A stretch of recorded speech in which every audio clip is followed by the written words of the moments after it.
என்ன கார்த்திக், ஏதாவது பிரச்சனையா? பிரச்சனை தான், அதான் உங்களை கூப்பிட்டுருக்கேன். உங்க மேரேஜில் ஏதாவது பிரச்சனையா? ஆமா கார்த்திகேயன், அப்பாவும் அம்மாவும் மறுபடியும் ஸ்ரீநிதியை பார்க்க போயிருக்காங்க. அவங்க போறத என்னால தடுக்க முடியல. நீங்க என்ன சொல்லி தடுப்பீங்க? உண்மையை வெளியில சொல்ல முடியாத நிலைமை. ஆனா ஸ்ரீநிதி நிச்சயமா ஏதாவது சொல்லி கண்டிப்பா அவங்களை திருப்பி அனுப்பிடுவாங்க. நீங்க தைரியமா இருங்க. இல்ல கார்த்திகேயன், தான் தொலைச்ச குழந்தைதான் ஸ்ரீநிதின்னு தெரிஞ்சதுக்கு அப்புறம் அம்மா மேல அளவு கடந்த பாசம் வச்சிருக்காங்க. ஸ்ரீநிதிக்கு அம்மா கூட பேசணும்னு ஆசைதான். ஆனா ரெண்டு குடும்பம் ஒண்ணு சேரணும்ல, அதுக்காக தான் நானும் ஸ்ரீநிதி சேர்ந்து எடுத்த முடிவு இது. அதனால இப்ப பல பேர் வேதனைப்படும்படியா ஆயிடுச்சு. கவலைப்படாதீங்க கார்த்திக். எல்லா வேதனைக்கும் கஷ்டங்களுக்கும் நிச்சயமா விடிவு காலம்னு ஒன்று இருக்கும். என்ன, அது வரைக்கும் நாம கொஞ்சம் பொறுமையா இருக்கணும். எல்லாம் நல்லபடியா நடக்கும். அதுதான் எப்ப? யாராலையும் பதில் சொல்ல முடியாத கேள்வி இது. நீங்க ஏதாவது ஐடியா சொல்லுங்க. ரெண்டு ஃபேமிலிக்கு உண்மை தெரியணும். எங்க அப்பா நல்லவர் தானே, பாட்டிக்கு புரிய வைக்கணும். என் மனசுல இருக்கிறத உங்ககிட்ட ஷேர் பண்ணிக்கிட்டா வேதனை குறையுமே தான். உங்க மனசுல இருக்கிற வேதனையை என்கிட்ட வெளிப்படையா சொல்ற அளவுக்கு ஒரு நல்ல ஃப்ரெண்டா நான் உங்களுக்கு இருக்கிறத நினைச்சு ரொம்ப சந்தோஷமா இருக்கு கார்த்திக். அதெல்லாம் சரி, ஏதோ ஒரு நல்ல ஐடியா கொடுங்க. கார்த்திக், இந்த உண்மை உங்க ஃபேமிலியில வேற யாருக்கெல்லாம் தெரியும்? பாட்டிக்கு தெரியும். பாட்டி? சரி, பாட்டியை தவிர இந்த ரெண்டு ஃபேமிலி சேரணும்னு வேற யாரெல்லாம் நினைக்கிறாங்க? சுந்தர அங்கிள், ருக்கு ஆண்டி, அதான் அனுப்பிரிமாவோட அக்கா. ஓகே, ருக்கு ஆண்டி கிட்ட இந்த விஷயமா நீங்க பேசிருக்கீங்களா? இல்ல, பட் நான் நினைக்கிறதா அவங்களும் நினைக்கிறாங்க. இல்ல, அப்படி இல்ல கார்த்திக். இந்த உண்மை ரெண்டு ஃபேமிலிக்கும் தெரியும் போது அதனால வரக்கூடிய விபரீதங்கள் பெருசா இருக்கும். அதனால அவசரப்பட்டு நாம எந்த முடிவும் எடுத்துடக்கூடாது. உண்மைதான். எங்க அம்மாவும் சரி, அனுப்பிரிமாவும் சரி, தான் கணவனை பத்தி ரொம்ப உயிரோ நினைச்சிட்டு இருக்காங்க. இவங்க ரெண்டு பேர்த்தோட ஹஸ்பண்ட் ஒருத்தர் தான் தெரிஞ்சா என்ன நடக்குமோ ரொம்ப பயமா இருக்கு. ஆனா என்னைக்கா இருந்தாலும் உண்மை வெளியில தெரிஞ்சுதான் ஆகணும் கார்த்திக். அதுக்கு முன்னால இவங்க ரெண்டு பேருக்குள்ள ஒரு நல்ல நட்பு ஏற்பட்டு இந்த ரெண்டு ஃபேமிலிக்குள்ள ஒரு நல்ல அண்டர்ஸ்டாண்டிங் வந்துருச்சுன்னு வச்சுக்கோங்களேன். ஒருவேளை நாளைக்கு இந்த விஷயம் தெரியும் போது அந்த அளவுக்கு பாதிப்பு ஏற்படாம இருக்கிறதுக்கும் வாய்ப்பு இருக்கு. சரி, நான் இது ருக்கு ஆண்டி கிட்ட கலந்து பேசி என்ன பண்றான்னு கேக்குறேன். கவலைப்படாதீங்க கார்த்திக். உங்க அப்பா ரொம்ப நல்லவர். என்னைக்குமே மற்றவங்க அவங்க வாழ்க்கையில நல்லா இருக்கணும்னு நினைக்கிறவர். கண்டிப்பா அவரோட வாழ்க்கை நல்லபடியா தான் இருக்கும். தைரியமா இருங்க. ரொம்ப தேங்க்ஸ் கார்த்திகேயன்.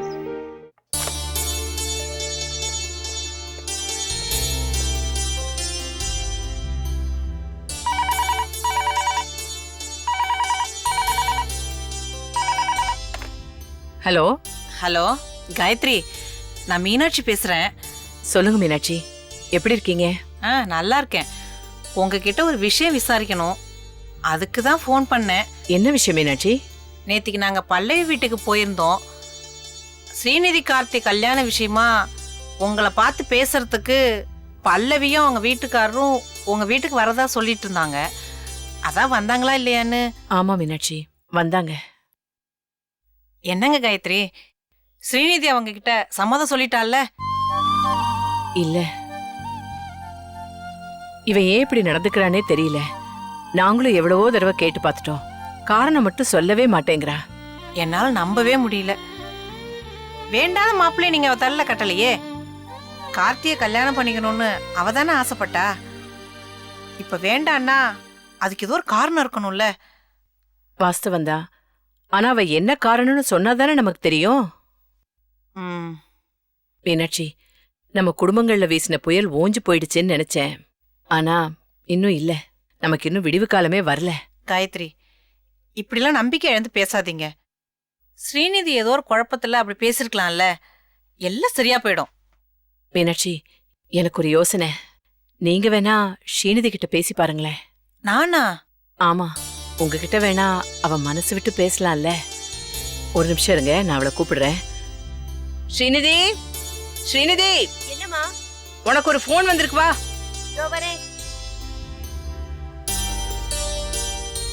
கொஞ்சம் இருங்க மீனாட்சி, ஸ்ரீநிதி வரா. உங்ககிட்ட சொல்லாத காரணத்தையா என்கிட்ட சொல்லிட போறா? எனக்கு நம்பிக்கை இல்ல. எனக்கு நம்பிக்கை இருக்கு, நீங்க பேசி பாருங்க ப்ளீஸ்.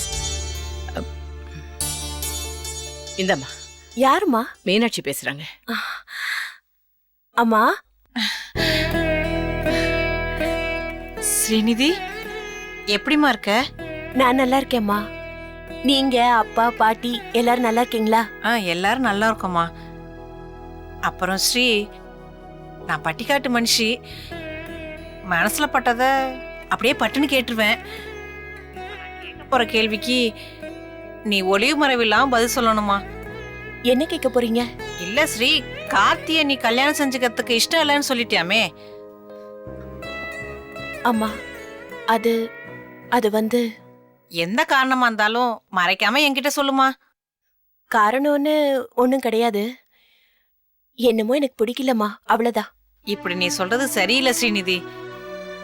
கார்த்தி எல்லா விதத்திலயும் உனக்கு ஏத்த நல்ல பையன். நீ கார்த்தியை கல்யாணம் பண்ணிக்கணுங்கிறது தான் எங்க எல்லாரோட ஆசையுமே.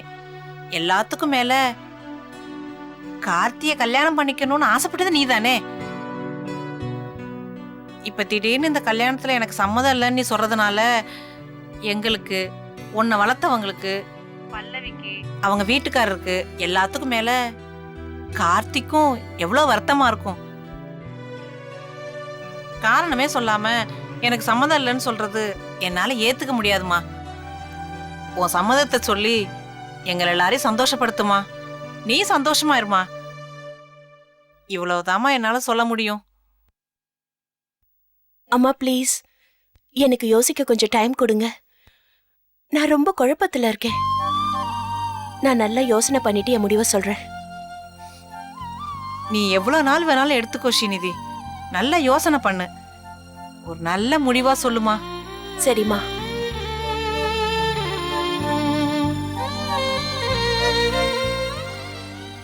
மீனாட்சி, யோசிச்சு என் முடிவை சொல்றேன், கொஞ்சம் டைம் கொடுங்கன்னு கேட்டிருக்கா.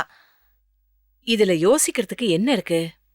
இல்ல காயத்ரி, கொஞ்சம் விட்டு பிடிக்கிறதா நல்லது. எல்லாமே நல்லபடியா முடியும். நீங்க கவலைப்படாம இருங்க. நான் வச்சிடுறேன். சரி.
சந்தோஷ், என்னடா?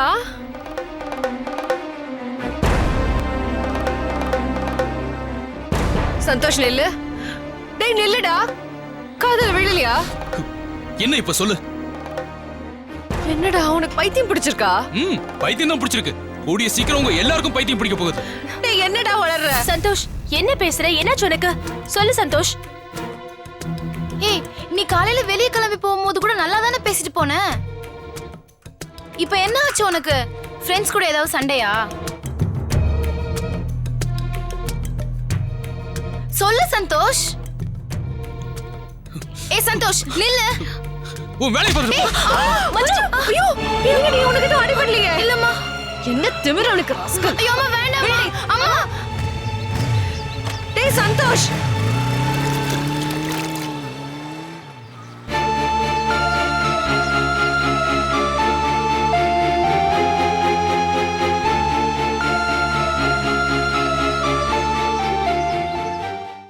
என்ன மச்சி, போர் அடிக்குது. யாரையுமே ஆளு காணோம். எங்கடா போனானுங்க? தெரியலடா. ஒருவேளை நமக்கு தெரியாம பாருக்கு போயிருப்பாங்களோ? எதுல வேணாலும் ஃப்ரெண்ட்ஸுங்க துரோகம் பண்ணுவாங்க. தண்ணி அடிக்கிற விஷயத்துல பண்ணவே மாட்டானுங்கடா.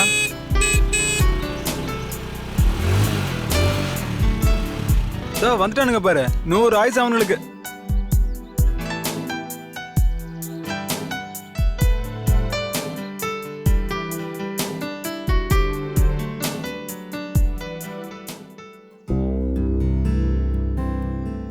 மச்சான் சந்தோஷம் எங்கடா போனா ஆளக்கானா? காலையில பைக்கை ஸ்டார்ட் பண்ணிட்டு வேகமா போனவன் இன்னும் வரலையா? இல்லடா, அவன் செல்லுக்கு ட்ரை பண்ண.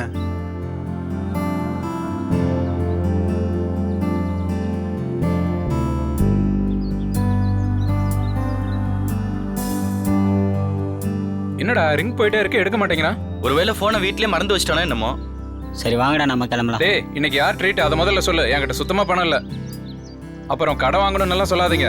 ஏற்கனவே கடன் கொடுத்தவன் என்ன தேடிட்டு இருக்கான். விடுறா, நம்ம எல்லாம் ஷேர் பண்ணிக்கலாம்டா. டேய் சரிடா போலாமா? சந்தோஷ் வீட்டுல இருந்தா கூட்டிட்டு போலாமா? வேணாண்டா, அப்புறம் குடியே கெடுக்கும், குடிப்பழக்கம் உடல்நலத்தை கெடுக்கும்னு அட்வைஸ் பண்ணுவான். அப்புறம் குடிக்கிற மூடே போயிடும். ஆமாமா, நீ சொல்றதும் கரெக்ட் தான் மச்சான். சரி வாங்கடா சரி போலாம். வாங்க போலாம். வா.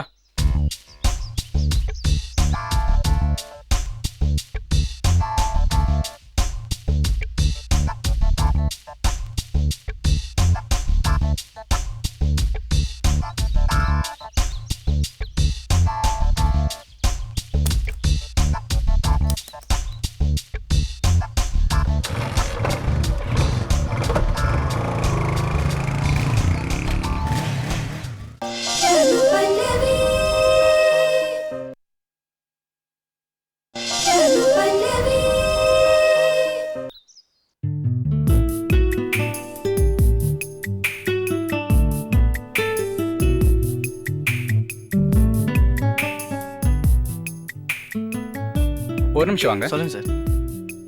ஆஃப் ஜின்னு, சரிங்க சார். 2 வெஜ் சாலட், சரிங்க. 4 வேர்க்கடலை பாக்கெட், சரிங்க சார். ஒரு வாட்டர் பாட்டில், கூல் ட்ரிங்க்ஸ் ஏதாவது வேணுமாடா? வேண்டாம், இதுவே போதும். 4 கிளாஸ் மட்டும் கொண்டு வா. Okay sir. வேற ஏதாவது சார்? வேற எதுவும் வேண்டாம். கொஞ்சம் சீக்கிரம் கொண்டு வாங்க.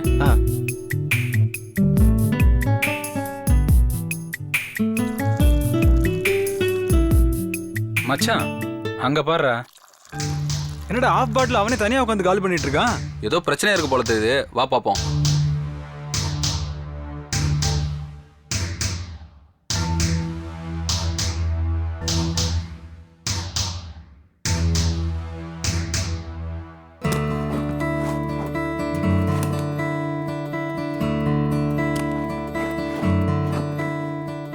என்னடா சந்தோஷ், பாருக்கெல்லாம் தனியா வர மாட்டேன், இன்னைக்கு தனியா வந்திருக்க. ஆஃப் பாட்டில காலி பண்ணிருக்க.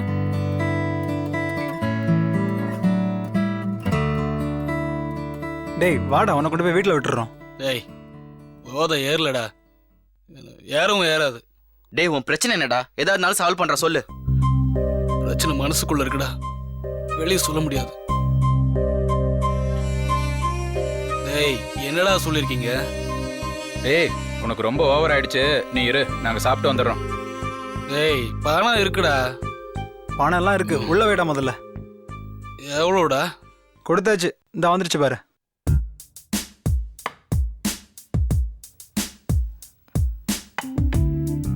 எல்லாம் சரியா இருக்கா சார்? ஓகேப்பா. வேற ஏதாவது? வேற எதுவும் இல்ல. இந்தாங்க சார். இந்தா. Thanks sir.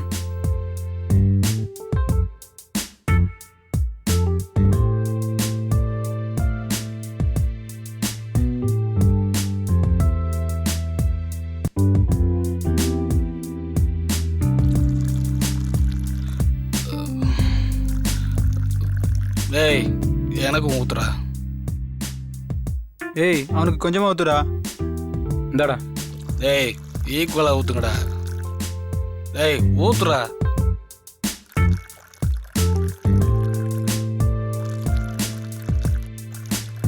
இந்தா தண்ணி மிக்ஸ் பண்ற.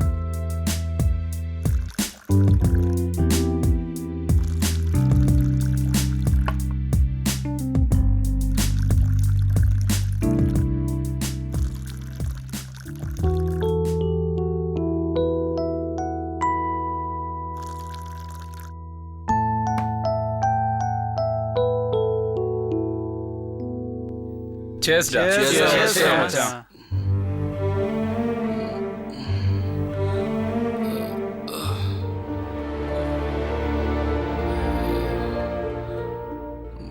மச்சான் கிளம்பலாம்டா, சந்தோஷ் ரொம்ப ஓவர் ஆயிட்டான். மச்சான் அவனை நான் கொண்டு போய் ட்ராப் பண்ணிடுறேன். அவன் பைக்கை யாராவது எடுத்துட்டு போயிருங்க. நாளைக்கு அவன் வீட்டில் கொண்டு போய் கொடுத்துக்கலாம். சரிடா. டேய் அதெல்லாம் ஒன்றும் வேணாம்டா, நான் ஸ்டெடியா இருக்கும்டா. டேய் சந்தோஷ் பார்த்துடா டேய். டேய் நில்றா. டேய் டேய் மச்சான்.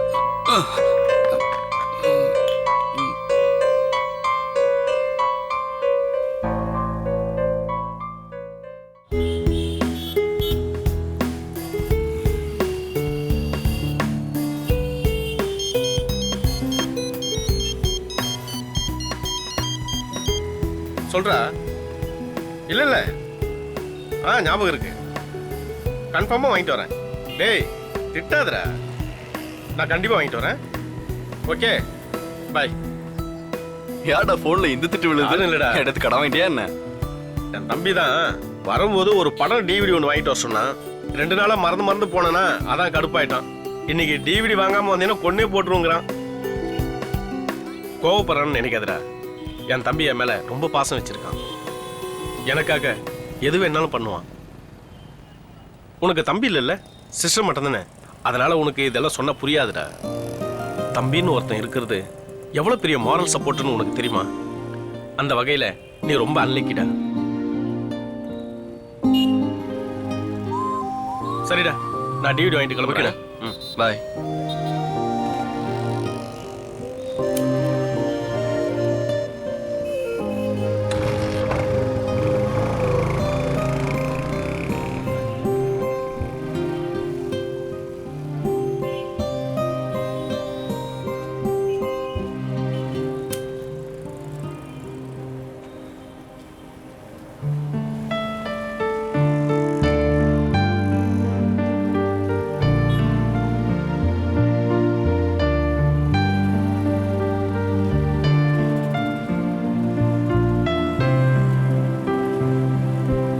டேய் நான் ஒன்னும் அன்லக்கி இல்ல, நானும் லக்கி தான். எனக்கு ஒரு தம்பி இருக்கான், அவன் பேரு சந்தோஷ்.